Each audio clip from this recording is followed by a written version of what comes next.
Welcome to Trail Manners, the podcast so dedicated to mountain trails and running that they broadcast out of a 78 Volkswagen bus in the mountains. Who does that? Eric and Joel are your hosts and will bring you the trail life as you may have not heard it before. You hear about everything from gear reviews, nutrition to keep you upright and moving forward, and they'll even bring guests into the bus for conversations that you won't hear anywhere else. It's time for some running adventures on a higher elevation. The old 78 Volkswagen bus is fired up and headed to the mountains. Here are your hosts for Trail Manners, proudly representing the 801 with their passion and love for the trails, Eric Manning and Joel Hatch. Welcome to the Trail Manners podcast, episode number 54. Today we are talking with the men's winner of the Wasatch 100 this year, 2016, Mr. Trevor Fuchs. So if this is your first time listening, then thanks for coming. The Trail Manners podcast is produced every week for your enjoyment, and show notes are found at trailmanners.com. Come back often, and please feel free to add the podcast to your favorite RSS feed or iTunes. You can also follow us on Twitter, Instagram, and Facebook at Trail Manners. All links are in the show notes. Now let's get after it. All right, welcome to another episode of the Trail Manners podcast from Studio 78 in a little rainstorm. A little one. Yeah, it's cooled off since yesterday and last night. We had a small tornado. Yes, we did. Touchdown, which is rare for Utah. It is. Period. I got to miss that. I was at work. So well, that's good. I'm glad it missed me, I guess, from where I live. But yeah, we're here at 22nd Street Trailhead, right at the base of Mainlands here. It's beautiful outside, even though it's raining. Smells good. Seasons are changing. Yep. And we're starting show 54. Is it 54? 54. Dang. Right? And super psyched with our guest. First time we've got a chance to meet him. Yeah.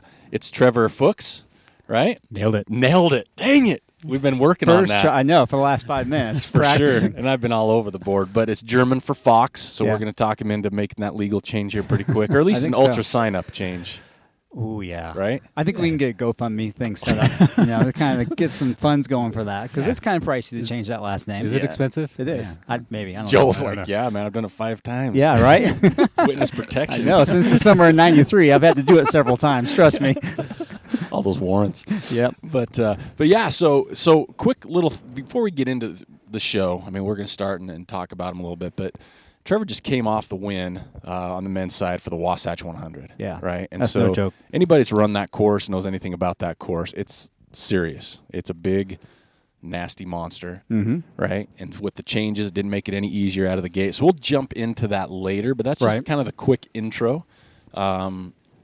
For Trevor, but getting to know him a little bit, he's a semi-retired chef, Right. right? So if you pay really, really well and you need a really good chef, you can hit Trevor. If you don't pay well or have benefits, leave him alone. Yeah. It's not worth it. I'm going to say he's not even going to come out of retirement, because being a chef, it's hard. I don't know. It's kind of a passion. It is a passion, but man, that stress level is it's hard. Yeah. 10x all the time. Yeah. I was just a pastry chef for the last couple years, so it was a little that's less stressful. different. I got to make desserts and go home. And, Yeah, that's totally different. Well, we should have had you bring some with you. Yeah. Well, Well, I currently No. don't have a kitchen, unfortunately. So So yeah, and the cool thing is Trevor ran here. Right? He did, It's a rainstorm. I get a message this morning. He says, I interpreted it wrong. He says, "How nice is the bus? I'm going to run there." And I thought, well, it's not heated. It's an air cooled. And he's like, "No, man, I meant like, am I going to ruin it with mud?" And I was like, now I got you. No. So yeah, We're good. yeah. So he ran over here in the storm, so that even gives you a whole nother level. Let's see. Let's get into you a little bit. You were born in Boulder or Correct. raised in Boulder? Born and raised, yeah. Okay, born and raised in Boulder. So he still has some family there, and migrated to Utah. Yep. yeah, early teens. Early teens. Early teens. Okay, so he's been in Utah, but just recently, within the last, 2 months, Yeah. you've left Salt Lake City, and you moved to Ogden, Utah. Right. Right? So tell us a little bit, why did you move to Ogden? Access to trails was a big thing. Was able to buy a house right up against the mountain, and that was pretty appealing. Stepping out on the deck when we were looking at houses and just looking right up at our backyard was a huge selling point. And we just kind of fell in love with the area as we drove around and 25th Street's really cool. And, Yep. you know, like I said, I've been here when I was younger, but it's changed a lot, you know, and things are a lot cooler as an adult than they seem to be when I was a kid, you know, like a little bit more to do. There's a little, you know, a few more options and stuff. So it's pretty cool. I love it. Well, because we get that. We've had another guest on the show, Mike Ambrose. He moved here from like the East Coast or Boston, Boston to Ogden. Kind of same thing. Loves it. Bought a house kind of on the bench. Yep. Right access to trails. So, I mean, it's just part of what we talk about here is Ogden. And, you know, we had a show at IHC not too long ago, and it's just appealing more and more to people, especially the people that love the outdoors. Right. Yeah. You know, and that's a lot what this show is about. It's not just about trail running and racing and everything else, but it's that outdoor lifestyle. Right. You know, and I think all of us can sit right now and say, yeah, that's kind of what we're into. That's why I moved here. Yeah. That's why I'm here still. I moved here because of the access to the trails. Yeah. And the ski resorts. And you're close to a big airport. Yep. You're 40 minutes away if that. Yeah, exactly. Yeah, and if you need to get a little bit of culture, you can go downtown Salt Lake in 30 minutes, you know? Or, hang out with me and Joel. You get good culture, too, though. Yeah, that's right. We got candy in the van. Yeah, that's right. So, And the pastry stuff. yeah, that's right, man. We got There you the go. full gamut. Yeah. You guys have an oven in here? Not yet. Not yet. Maybe. Got one in my back pocket. So how'd you get into trail running? I mean, that's kind of a big step from, you know, moving from Boulder, Salt Lake, Ogden, and then what you've done this year. So we'll get into that. But how'd you get into trail running?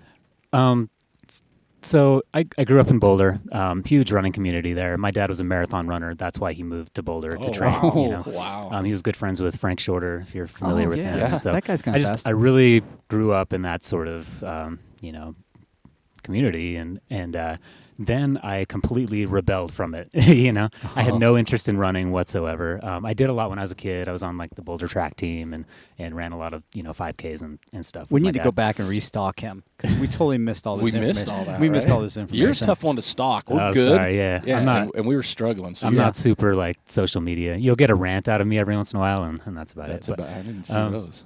yeah, so I decided to become a musician when I was a teenager, you know, and I drank a lot of beer, smoked a lot of cigarettes and stuff like that. I was not athletic at all. Somewhere in my mid-20s, after my first daughter was born, I realized that I sort of needed to make a lifestyle change. You know, I started putting on a little weight. I'm a tiny frame guy, so He is. He's but, a skinny little guy. All right. but you know, and just I didn't feel very healthy. So I started, you know, just doing random things like walking more and quit smoking, obviously. And started playing basketball and things like that. Shortly after that, I had a really good friend of mine, best friend growing up. He went to the doctor, and he was kind of in the same boat as me. He was in bands with me, you know, and we had all the same lifestyle choices or mistakes, I guess. And the doctor basically said, dude, if you don't change what you're doing, you're going to die. Like, he didn't even give a time frame. He just said, you know, you know, life is short for you, my friend. And so he came to me and you know, just wanted to start getting active like I was doing. And so we started hiking, and, you know, hiking eventually turned into hiking up hills and running down hills. And then that eventually turned into running up hills and running down hills. And, then I just decided to start signing us both up for races because, you know, he needed the extra motivation. Right. You know, And he was being the good friend you are, you're like, of course. totally I was threw him like, under the bus. yeah, let's go race up mountains, dude. Yeah, exactly. And your buddy's like, what are we doing this weekend? Well, you don't know this yet, but we're going to do this 10K. Yeah, so, no, the first one was a 5K, and we did it, and, you know, we were running uphill. It was at Snow Basin, actually, and he started falling behind, and I just felt really good, and I went for it, and I ended up winning it, and I was like, so I hate when that happens. Yeah, me too. I'm kind of okay at this, so so I just, you know. How long ago was that again? That was probably 7 years ago. Okay. 7 years ago. So, yeah, and so I kind of just went from there, and it was pretty slow. You know, I mostly just ran for fun. I did a couple races here and there, but had a young daughter, and I was married at the time, and you know, I'm weirdly competitive. Like, I'm not competitive, but sometimes if I'm training for a race, I just over push it. You know, I push it way too hard, and I did that a lot when I was younger. Made a lot of mistakes, and I got injured a lot. So I didn't do a whole lot of races or anything. And in fact, I didn't really like races. I didn't like the competitive spirit and feeling like I had to be the best, or, you know, I wasn't really into that. So I just ran for fun, and then mostly trails. I'd get up and I'd run in the mountains, and it was just a good escape for me. And then I went through a divorce, and that was really hard for me. And running was my escape. So I would spend, 7 or 8 hours at a time just running, Oh my and goodness. I would just get lost up there and just Right. get lost in myself and my thoughts and everything. And one day, I think it was probably in December, late December. I'd heard of Wasatch 100 and things like that, and I've always thought, man, these people are nuts. Why would anybody do that? Yeah. And then one day I was running in the middle of winter up in the snow, and then I realized that I'd been running for almost 10 hours, and covered probably like 50 miles. I don't remember exactly, and I was up there and I was just thinking, maybe I'll look into the Wasatch, and Right. I went home that day and went to sign up, and it was just weird, sort of serendipitous, like the deadline was the next day or something. So I guess it was early January. Wow. So I was like, cool. So I just put my name in and I got in. And Wow. So from there, it's been So was ultras. that this year? That was 2014. 2014. So you Right. got into Wasatch in 2014. Yeah. How did that go? It went good. I was a rookie. I didn't know what I was doing. Had no idea what I was doing. I was pretty nervous. So I set a goal for doing sub 24. Why not as a rookie? Yeah. No. Well, Why the hell not? I know my body pretty well and my pace. Yeah. And like I said, I was a musician, so I was a drummer. So I'm really rhythmic. So like I know my pace really well and what my Okay. body can do. So 24 seemed pretty realistic. I probably could have done a lot faster. I made a lot of mistakes. I went out a little too conservative and got stuck in the conga line, going Stuck in out the conga line. and just talking to people and I I had never really like worried too much about. I'm one of those weird runners that just runs out my back door, takes my shirt off, and wears Sanooks or whatever, and runs up in the mountains and just Fair goes. enough. So I hadn't thought much about like calorie intake or water or hydration or anything like that. So Well, wait a minute. Did you have something to carry for hydration at least? I had a handheld. Yeah. Well, what's that mean? Like a water bottle that you got at Maverick on the way to the race? Arrowhead. Yeah, exactly. Yeah, no, I mean, That's a Ryan Locke A little more thing. technical than that. I had Okay. a 22-ounce Camelback handheld. Okay. I had a couple gels stuffed in the little pocket. Oh, in there you I'm go. like, You're set. That's Yeah. all you need. So no, I mean it worked pretty well. Calorie wise, I was pretty okay. I got pretty dehydrated on my way into Lambs though, and that was when they were still weighing you in. Yeah. I had lost 9 pounds of water weight Oh my gosh. into Lambs, so they made me sit down and chug like 2 gallons of water before they let me go on. I was able to gain 4 or 5 pounds pretty quickly just drinking water though, and so they let me go pretty close to an hour later. So Yeah. I lost a lot of time there. Yeah, you did. And then, later in the race, I lost time too. There was some marking that got kind of blown behind a tree, and we ended up following headlamps up a really gnarly hill and going up like an extra mile and like 2,000 feet of elevation. It was just like straight up, and we're like, this can't be right. Everyone said it was all downhill from here. This is not. But, we eventually got turned around and back on trail. And so Right. I finished in 23 and a half. So met my goal. And, Yeah, you did. But I also, knew that I could do a lot better. So, Right. so I wanted to come back. And, didn't get in last year, but I did some pacing and some sweeping and Right. So you Yeah, got to know the course a little bit better. yeah. And got to know the nutrition, hydration, kind Yeah, of more yeah, yeah. about being out there. Yeah. Getting that dialed in, that always helps. So then you went from that, and then this year, right? You Yeah. did Salt Flats. I did Salt Flats. That's the Salt Flats 100 here in So Utah. what drove you to do that? I was just kind of looking for some early year races. I wanted to do Zion, but funds were a little low at the early of the year. I was doing the chef thing. Yeah, I hear you. And so I waited to the last minute to get into Zion, and it was all full. So I ended up just picking. That was such a mud fest Was this it? year. Yeah. I don't know. I kind of like the mud, but Yeah. but so I ended up doing a 50 miler in Moab, and Salt Flats is kind of like my Gotcha. Is that my behind the replacements. rocks? Is that Behind the what- rocks, Okay. Yeah. Shortly before both of those, I ended up injuring one of my knees, and that just like turned into tendonitis really bad, and that spread to both knees, and I just had knee problems all of through June probably. It was pretty bad. It wasn't debilitating. I could still run, but Right. it just wasn't super comfortable. So So what was your Salt Flats experience like? Because, I mean, that's totally different than running Wasatch. It's a little more runnable.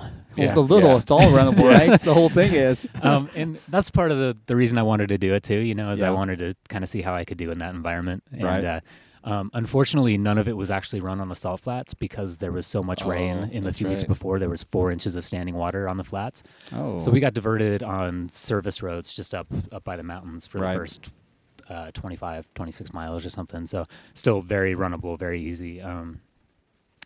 And it was good. Like I was cruising, in the front for the first 26 miles, and then that's about when my knees started hurting. Right. And I can deal with that, but the knees started turning into, me babying those, and turned into like my feet hurting, and turned into all my everything hurting. So Right. I didn't do as good as I wanted to there, but it was still a You good still went under experience. 20 hours on that. That's really good.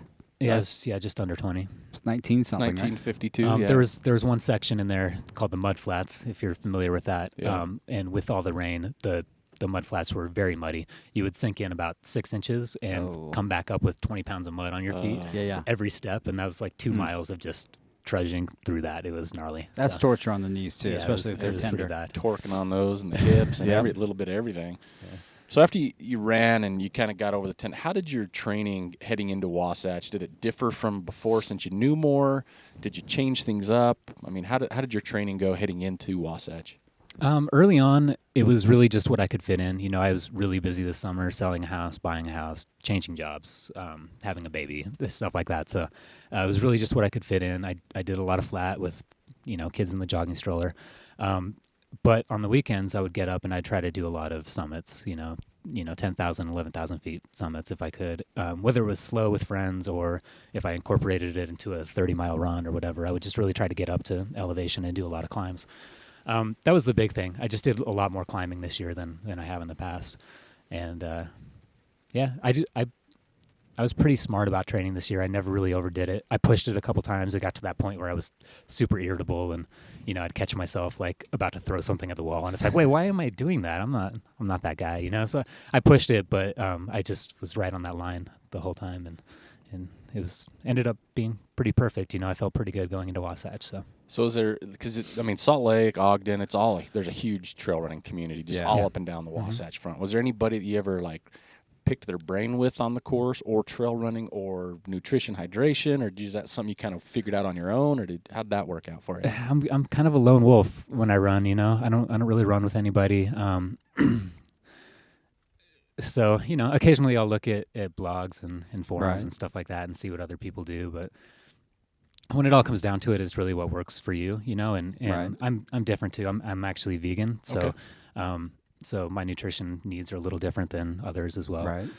And excuse me. I just kind of would experiment and see what worked for me. He is a lone wolf. I've never seen him out on the trails. I know, and we're here all the time. When do you run? So we can stalk you. I'm working nights right now, so I run, early Come on, afternoon. we need specifics here. Come on. 11? 10 or 11. Okay, that's usually when I'm not on the trails. Yeah, 10, 11 in the morning. No. That was You also just pretty mostly nice on that in the side? middle of the summer because I got the heat training in. Yeah, you did. So I'd go, run 20 miles with no water. And, Oh, my gosh. and the heat of the day was nice. It was nice. I'm starting to get thirsty. I'm glad I brought water just in the bus. So give us an idea, see, being vegan and kind of, like you just said, running 20 miles in heat without water. What's your nutrition like during a race like Wasatch? Because, the tables they've got stuff. Yeah. But what's it's not your vegan training? friendly usually. To an extent, some is pretty good. Right. Honestly, it sounds very simplistic and sort of cliche, but I just eat whatever sounds good at the time. You know, Yeah. I'll usually pack a couple things with me that I know work for me. Like I Like always what? have Lara bars on, on runs, and gels because I know they're disgusting and I hate them, but I know they work. Right. So they're always good in a pinch. Usually at aid stations, the first thing I always go for some reason is watermelon potatoes. That's my jam. Yeah. If I can put it down, a peanut butter sandwich. Yeah. This year was hard for me. I went into it sick. I don't know if I told you guys that. I came down with a cold on Tuesday, that sucked. So my mouth was just really dry the entire race, like super, super dry. And anything solid really would just mash up in my mouth and stick. I'd have to like try to chug water with it just to get a bite of peanut butter sandwich down or something. Right. And so solid food just wasn't working for me, and I was getting nauseous. And so, yeah, I don't know. I probably didn't eat as much as I normally would have, but yeah, just whatever sounded good at the time. Did you tie into any pierogies? No. Oh my gosh, No. those things are so good. Yeah, we there's this for whatever reason to me this year. I just paced. There are pierogies everywhere. Yeah. On the course. And Oh my gosh. it seems like it's Is a that trend. at Pole Line? Pole Line had. God, I Was it think Pole Line that had the Pole whole gourmet Line, meal. Pot Hollow. There was a bunch of places that had Right. those, and I know when me and Jill did Smut, they had them too. Yeah. Right. Yeah. So it just seems like it's crushing. I'm being Yeah. a chef, and even now a pastry chef. Everyone this year had miso soup too, and that sounded so good to me. That sounds but good. no one had it ready when I got into aid stations. It's because you're running too I fast. was going too fast, yeah. Right? Yeah. We almost have the stove set up. Yeah, exactly. The canopy will be up in a minute. No, it's funny actually. A lot of the aid stations I got into, they'd have to, open a can for me or like cut up watermelon for me. Right. They just weren't quite ready to go. So let's jump into Wasatch. Yeah. Then. We've kind of laid some groundwork. We'll just kind of get into first. You won. Okay. Yep. Your time, 21:13:58, and we'll get back to the time in a little bit. Right. Because it's very important to the story. Mm-hmm. Because you wrote an awesome thing. I read it online. Your little, I don't know, it was a blog post or how you posted it, but it was on Just on Facebook. Yeah. So I read that. It was awesome. I mean, you're a very talented writer, by the way. Thank you. We've had some of those on the show, but it We was have. awesome. So, going into the race, you knew the course. You kind of probably had an idea what you were going to do, even though you were sick, being the way you are. What was your goal heading into the race? Like, did you have a goal in mind? And then kind of what was your strategy? Did you have some type of strategy, not just with hydration, nutrition, but kind of where I'm going to run, where I'm going to push, where I'm going to whatever? Yeah, totally. My goal was sub 20, knowing the course before in 2014 and 2015. I knew I was ready to do sub 20. My body felt like I could do it. The course changes, I think, made that a little more difficult. But that's kind of what I was pushing for. I think most of the race I was on pace for sub 19, actually, but plunge and dive was brutal. But yeah, so my strategy was everything I'd kind of heard, just in circles and everything is don't go out too hard. There's 2 miles on the road, and then you got 4 miles, 5,000 feet of gain going up Bear. I had scouted Bear Canyon a couple weeks before I went up there, and I pushed it pretty hard, and I knew what I could do. So my strategy was basically the exact opposite of everybody else, and I was going to go out hard. I just kind of have this feeling in hundreds, that 75 miles in, you're going to feel like crap no matter what you do. Like your body's going to want to quit. You're not going to want to do it. It doesn't matter if you're first or dead last. That's just the way it is. It's 100 miles. It's hard. So yeah, I guess my strategy was get out front and while I had gas in the tank, use it. And use it well and smartly. So the moment we got going, I just was feeling good. My legs felt awesome. I was a little congested and, nose was running, but otherwise I felt good. There's that downhill right at first, and my legs it had no impact on my legs. Didn't feel my heart rate being raised at all, so I just pushed it, just went. Right. 2 miles on the road, and I didn't see anybody behind me. That's what I was going to say. So I followed it online because I was pacing, so I'm like, I got to keep an eye on what's going on, and I heard a lot of you, and some people didn't know who you were. And like, there's dude went out way too fast. Yeah. Like, there's no one near this guy. Like, I don't know if he thinks it's a 100-mile race or it's like the Bear Gutsman. You just get to the top. Yeah, I'm here for the 5K, guys. that's right. So that's why I'm glad you brought that up. But you were kind of running. You ran, from my understanding, the whole race in front, right? More or less. Okay. Yeah, more or less. And you, like you just said, you ran and nobody was near you. And we're talking 2 miles. Yeah, no. I mean, I was probably only, a few hundred yards out in front of anybody before we turned to go up. I think it's Oak Hills Drive or something before you get to the trailhead. Right. And, I don't know if people slowed down and walked up that hill. I kept running, I just kept going. I'd run that whole stretch just 2 weeks before, so, I knew what was up. And just hit Bear Canyon and hit it hard, and just kept going. And by the time I got to the top, I didn't see any headlamps. Right. So, and I knew from there that it was slightly downhill for about roughly 10 miles until you get to the Bountiful B aid station. And so I just gunned it, just went for it. I'm pretty sure there was a couple people right behind me most of the way, and I don't know if I was pushing them a little too hard I or think what. you were. I think they were trying to catch me. Yeah. One of the guys who I think was right behind me, I think he might have been a little pushed by my pace, and I think it hurt him later in the race. And he was actually the only person that ever passed me. He passed me right around the Crest Trail, and he was a funny guy. I think I barely caught his name, but I think I might have got that afterwards. I don't remember.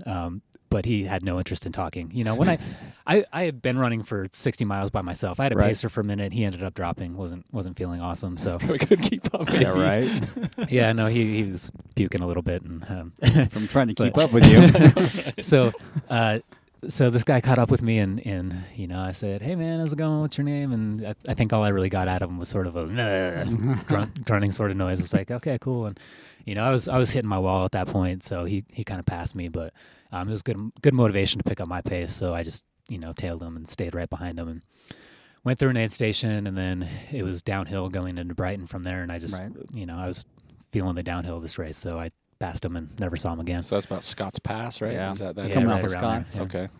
And I think he came into Brighton shortly behind me, but he just never caught back up. So I think he ended up coming in 5th or 6th. Right. when it was done. So before you headed into this race, I know you had a goal time, and I don't know how competitive you got to looking at names and stuff. But did you head into this race thinking not just a time, but hey, I can win this thing? I mean, is that any of your mindset at all? Yeah. We're putting you on the spot. We but this are. is- No, it's good. Actually, when I was pacing last year, I had volunteered to sweep because I wanted to help out. I love the race. I love the community, and slightly motivated by the extra ticket and lottery. Right. But then there was a fellow vegan coming in from Boulder. Never met him before. He was looking for a pacer, and I was like, times might work out. I might get done sweeping, and I can come pace you in the morning. And so I did that. I got done sweeping around 2 a.m. and then started pacing him at like 6 a.m. from Brighton or something. So we got to talking with him and with his wife who was crewing him, and they asked me how I finished the year before, and I told them, and they were, he's a 32, 33 hour finisher. So they were amazed by my time, and they're like, so if you get in next year, what do you want to do? And I just kind of did one of those like word vomit things, and I was like, I want to win it, and so You're looking around, you're like, anybody hear that? and then I'm like, oh, I shouldn't have said that. That's a lot of pressure. And then since then, that's just kind of happened a few times. Everyone's like, how do you want to finish? And it's like, I think I can win it. I'm trying not to say that to too many people, Sure. and I probably shouldn't have said it to you. Yeah. I said it to way too many people, and so then I had to live up to it, I guess. Yes, you do. So- And the good thing about podcasts is that they're forever. That's right. Forever. They don't go away. They don't go away. They're So archived, hanging out somewhere. you are going to be beholden to that Yeah. from now until you're in your grave. So on the course itself, so you're in the race, you kind of know where you're at even at Brighton. Mm-hmm. Was there a point in the race where you're like, I'm going to win this thing? Yeah, I felt pretty good about it the first 50 miles or so. Right. I started second guessing myself for 20 or 30 miles after that. Because you just kind of hit that wall and things start falling apart. Not really falling apart, just you don't feel as good. Legs are tired. Climbs suck, and Everything kind of sucks at that everything, point. everything kind of sucks.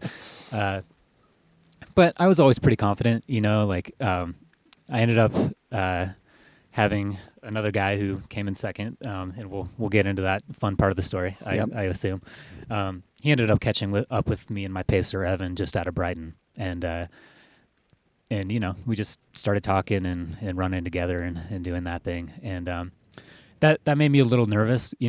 It's after not seeing anybody for the entire race pretty much and not knowing what condition other people are in and how Right. they're feeling. You kind of just have to trust your instincts and think that like other people have to be feeling as bad as I do, right? So like if I choose to walk this hill, everyone else is probably going to choose to walk this hill too. It's Right. you kind of make those decisions in your head, And so seeing Chris and seeing that he still looked pretty good on climbs. Made me nervous, I was like, I think this guy's going to pass me, and I'm just sort of watching my chances go out the window here, He didn't have a whole lot of interest in passing me, though, surprisingly. Like, it seemed like he caught up more or less because he wanted to talk to somebody too, Right. I think he had interactions back and forth with the other guy that had passed me briefly, and he sort of had the same things to talk about about him, He's just like, yeah, exactly. Like, he had no interest in talking, and this was Chris's first 100, and he wasn't familiar with Wasatch. He was originally from here, South Weber, I believe. So he's sort of a local boy too.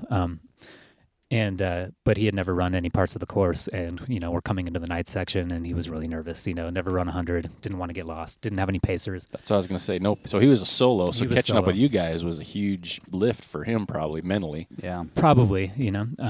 Because I've been in that situation, where I needed a lift and found another person to run with, and then all of a sudden I'm running 6-minute miles again. Right. It's like I feel like I'm going to die and drop out, and then I come in third or something. So yeah, and we just talked and ran for a while together, and I went through that internal battle. Like, do we leave him? Do we stay with him? Like, what's the deal? Is he going to try to burn us and run ahead? And you just went through all that in my head because I wanted this race. I'd spent 72 miles in the lead. And at that point you kind of like have this acceptance that you're going to win it, I guess. And like you don't want to let it go. So yeah, I guess, for most of the race, I did feel pretty good about winning it. And then, we just hit that point, I guess. And we talked and there was never really any competitive nature between the two of us. Neither one of us was like, sorry, dude, but I'm going to win this thing. Take it easy. Right.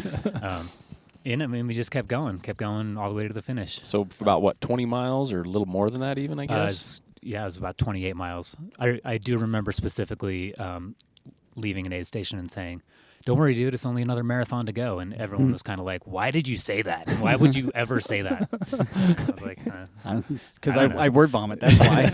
Exactly. That's what I do. Yeah. We're 3/4 of the way done. That's the positive. That's right.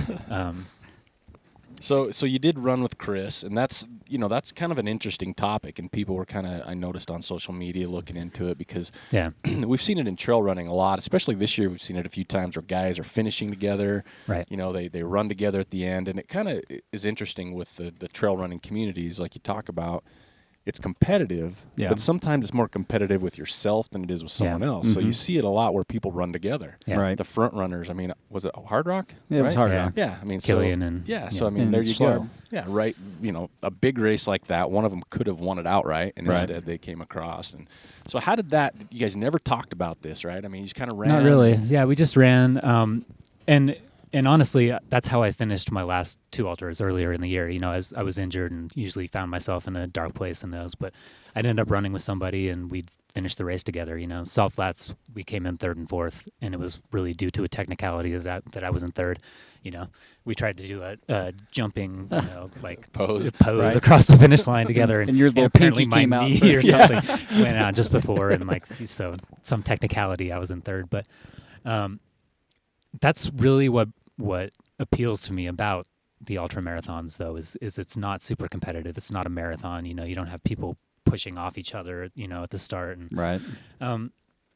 And there's just this weird sort of brotherhood you form with these people you run with, especially in the middle of the night when you're both delirious and you talk about some crazy things, the guy who paced me, Evan, to the finish.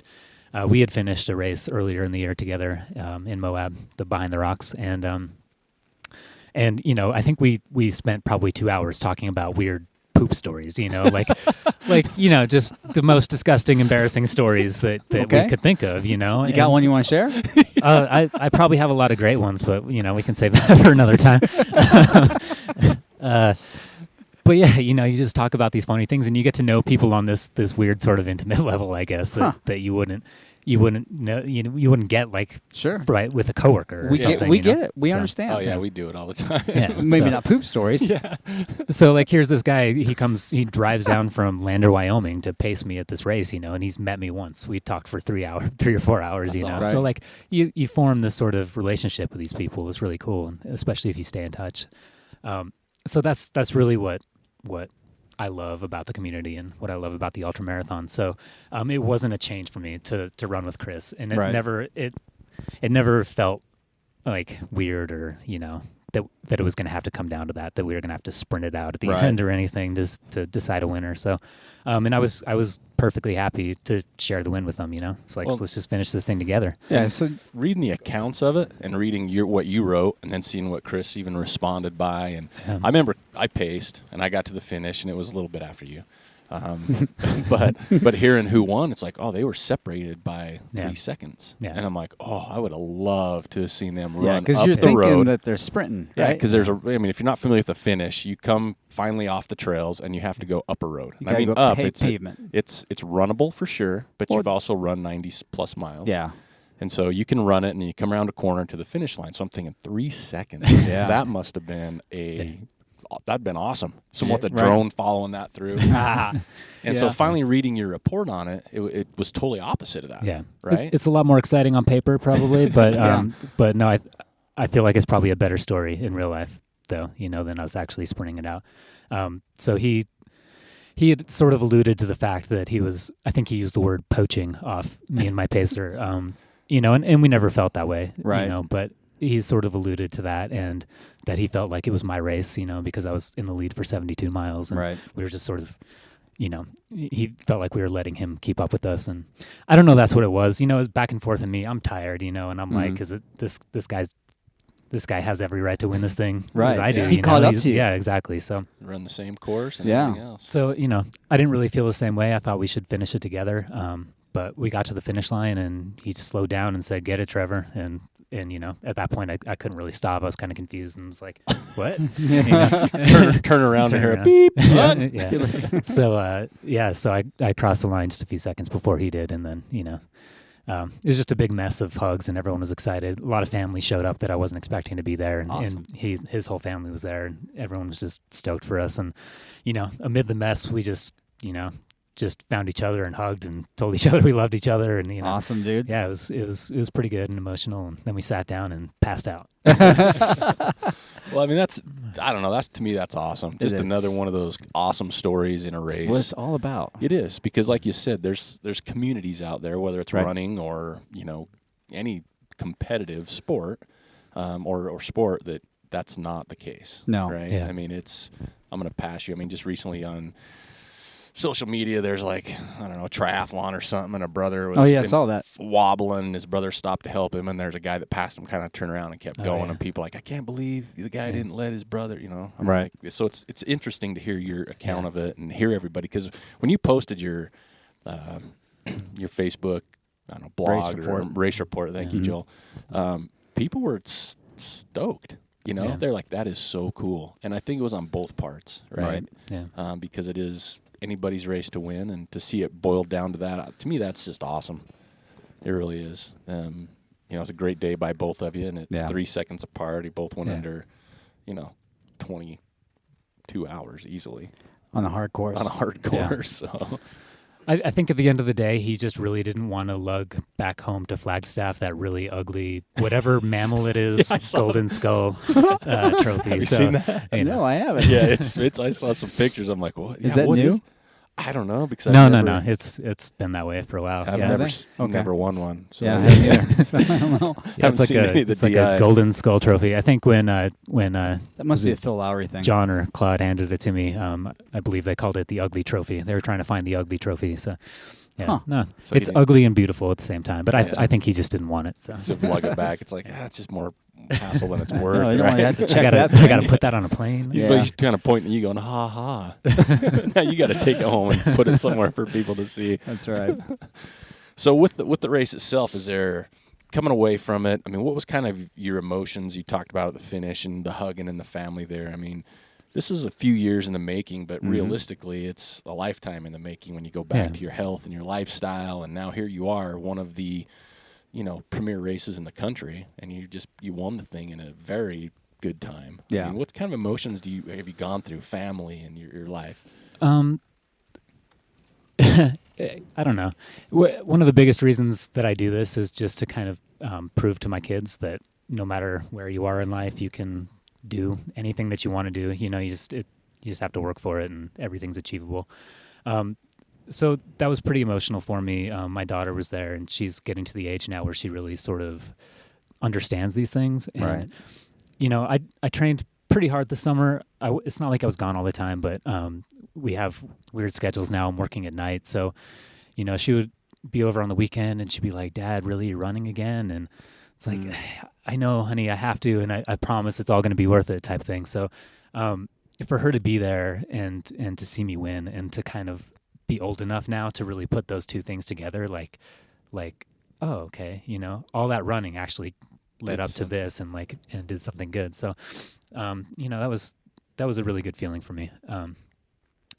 Since then, it's just been interesting, weird attention I get from people, you know? Like stalkers sending you a message on Facebook. Two dudes in the bus.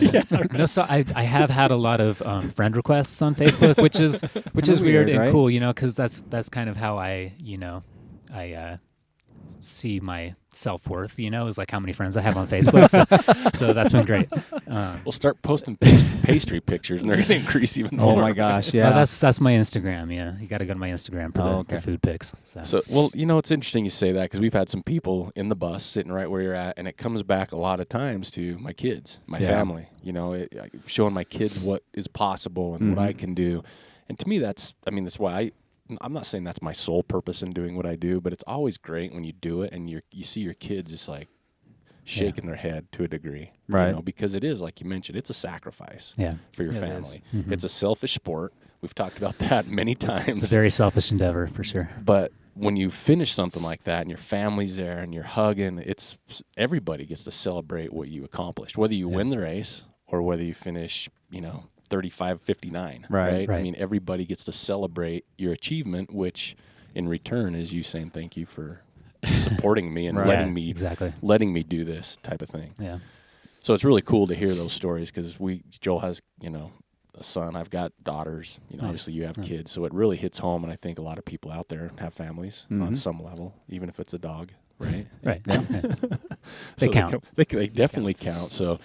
Have you had much conversation with Chris since that time? No, just a little bit. I think he had been pretty inactive on social media and stuff until he realized that he was getting blown up just as much as I was. So it was like, maybe I should, get back on this thing. So, we're Facebook friends, and hopefully we can keep in touch and stuff. So, well, because like you said, that's a cool experience that you'll have forever, and him as well. And I love Flagstaff. Been there a few times. It's a cool town, and so I have friends in Phoenix. So next time I'm driving through, I'll definitely hit him up and see if we can go. Well, you got a guy that can run your pace, right? So it's like, I can run with this guy. There, you can go find Walmsley and show me some trails. Yeah, exactly. So what's next for you? Yep. Have you thought that far ahead? Have you got something in the back of your mind? Is there some bucket list races or runs? I mean, what's going on? I don't know. I haven't thought about it too much. I definitely want to do a few next year. I haven't decided what. Changing it up would be a little fun. I might, hard rock's tough to get into, but I like to put my name in for that. So that would be cool. Obviously, with your luck, you'll get in. Yeah, I was gonna say. Who were we talking to just 2 days ago? Barlow. Yeah, Tommy Backhalf Barlow gets in to Western States. I wasn't even sure what it was. Yeah. Oh, really?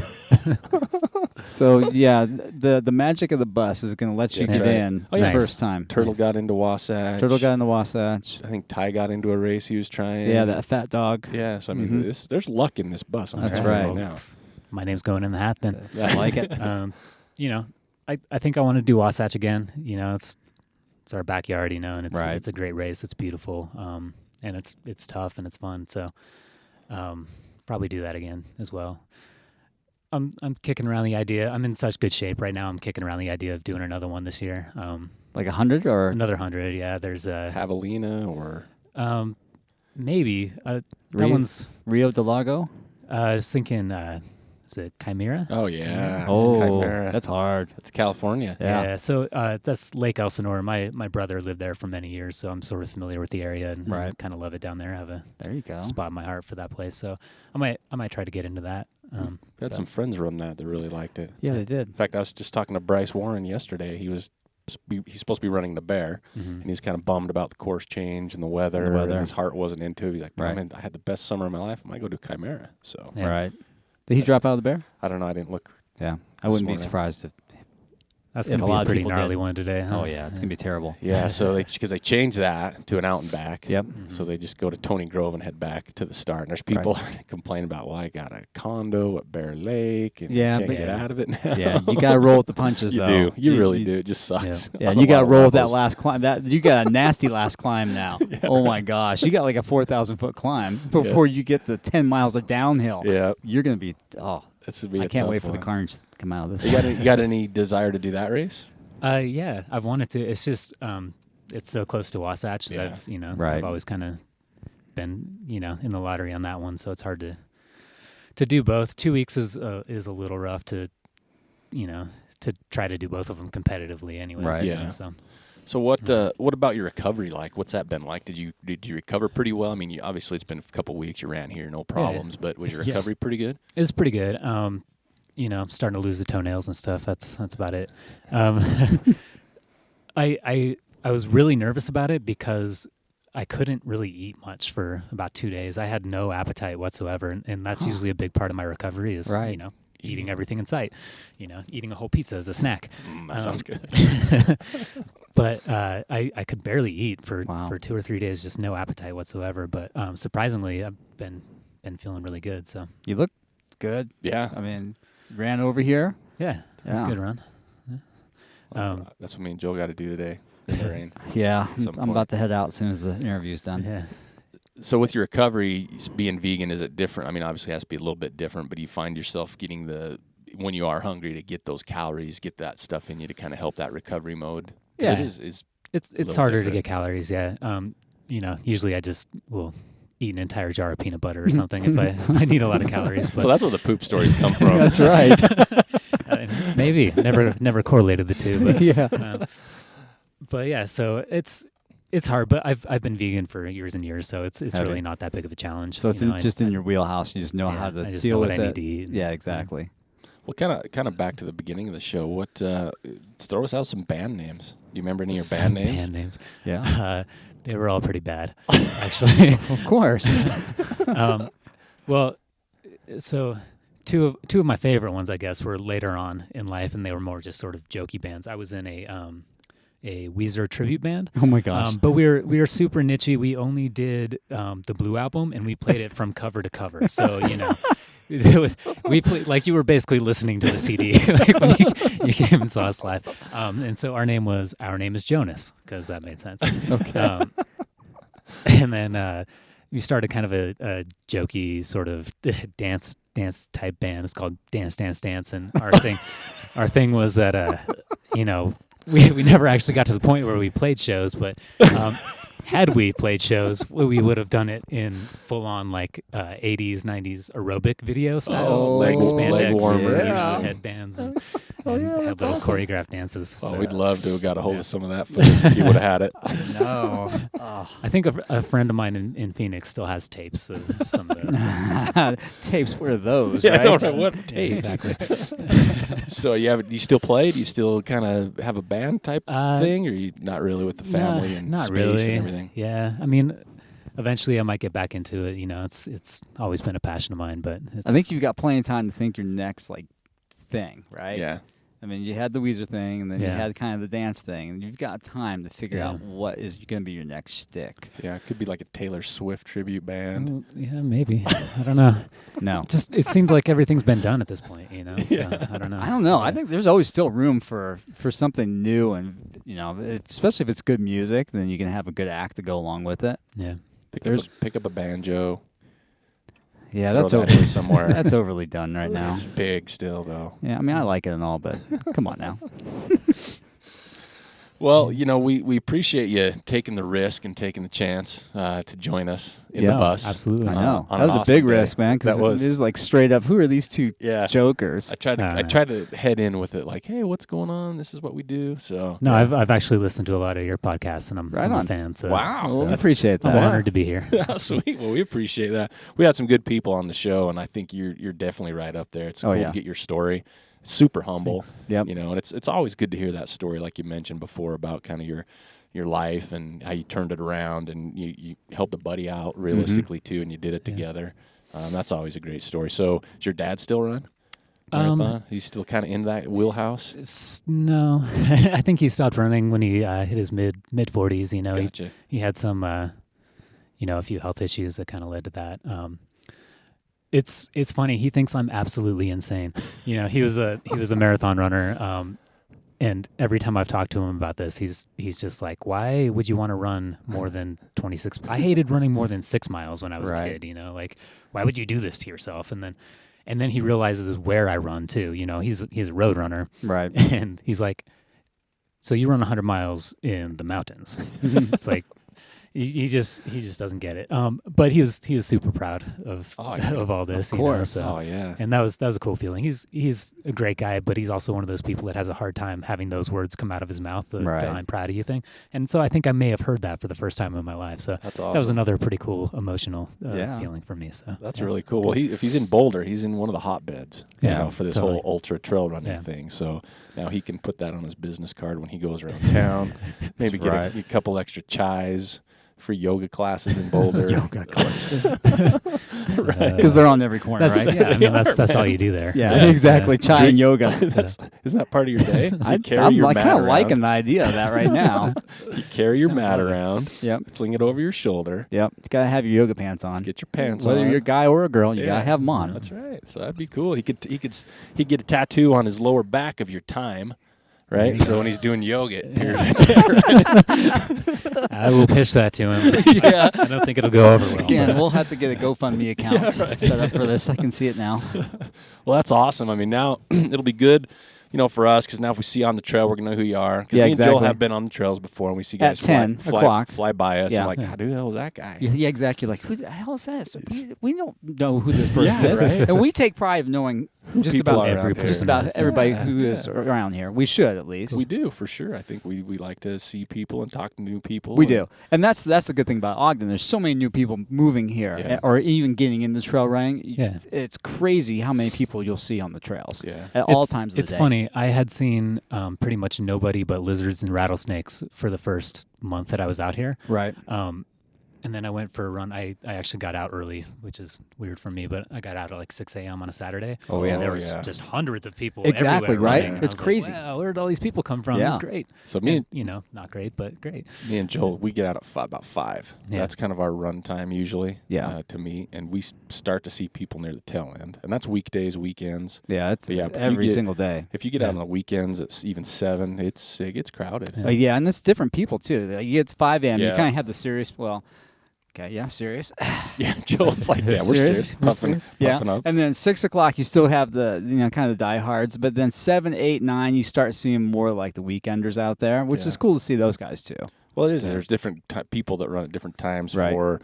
Like Joel and I get up early because he has to get to work. We have kids, and you have people that take their kids to school. Then they can go run. Right. So you get these little windows of groups of people at groups of time. So it's like, okay, we're running at 9. I'm going to see so and so and so and so. Exactly. You see, like we see Snake Lady. Yeah, all the time. All 5 the time. a.m. 5 a.m. See Snake Lady every single day. She carries a backpack. And she wears a Dr. Seuss hat. Well, in the wintertime, she wears a Dr. Seuss hat. Yeah, Cat in the Hat, and then she piles like. Well, she's got a Medusa head that's in her backpack with these snakes that pop up behind her. What? And so the story is she just wears or carries that so the mountain lions won't get her. Oh, because she's always by herself. Always by herself. And she's out every day. And she's booking. She only hikes though, but she hikes A fast. super nice lady. Super nice, to her, but we call her Snake Lady. Yeah, because she always has like snakes coming out of her backpack. Nice. Well, I'm keeping my eyes out for her. But you're only going to see her at 5 in the morning. Okay. Well, that's a little early for me. But we'll see headlamps at 5 and I bet that's such and such. Exactly. That's really cool. So if we run at 10. Yeah, we run at 10. We'll run. Are you always over there? Sometimes I'm north. I'm still exploring around here, so there's a lot of feel for it. There's a lot of good trails for sure. There's some really good ones. Yeah, and there's a lot of connector trails. You can kind of get now. You can get more places easier. Yeah. Even up over Snow Basin area, Green Pond. Mm-hmm. A lot of that's connected now. You spend much time over there? I haven't yet, no. Yeah, you're going to love it. This time of year is awesome. Just from Shoreline Trail, though, there's just so many places you can access, and I've been up to Mount Ogden a few times and Lewis Peak and stuff. So that's a bushwhack.